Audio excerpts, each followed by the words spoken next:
Legal analyst Jack Ford is with us. Jack, good morning. Charlie, good morning. So we start a new trial. There's always a new trial, Charlie. You know that. What's the challenge for the prosecution and what's the challenge for the defense? Prosecution, you look at it, and as Armin told us, you have allegations spanning 15 years, 10 different boys.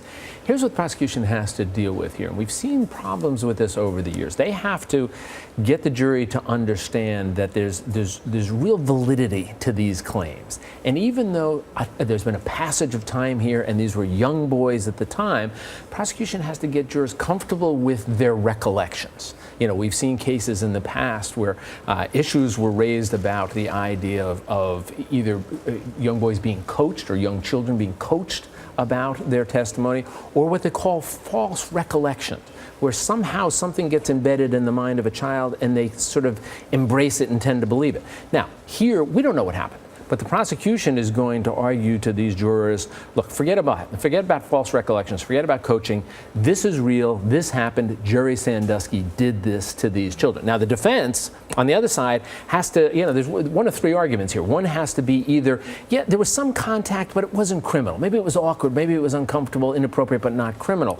Or the defense has to argue, again, this sort of false memory, this implanted memory by investigators who went too far.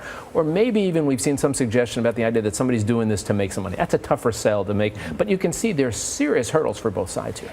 When you look at the jury, we've talked often, especially on this program, about how jurors take their responsibility very seriously. And yet, in this jury pool, there are a number of people with ties to Penn State. Is that a concern? It's fascinating, isn't it? Because what you have, again, a lot of people out there think that you can't be a juror if you know something about a case or you have some connection with a case. This is a perfect illustration of the fact that that's not true. You can be a juror. You can say, I know people at Penn State. I go to Penn State. I work at Penn State. But here's the caveat. I haven't made up my mind yet. I'm willing to listen to both sides here before I decide. That makes you an okay juror. It still is interesting. I mean, can you, in fact, divorce yourself completely from that? You know, the prosecution, this was interesting. The prosecution actually early on was urging the idea of moving this trial someplace else. That's what you always hear from the defense. You know, the defense is always, Casey Anthony, we got to get out of here, this county. I have to try this. Can't get a fair trial.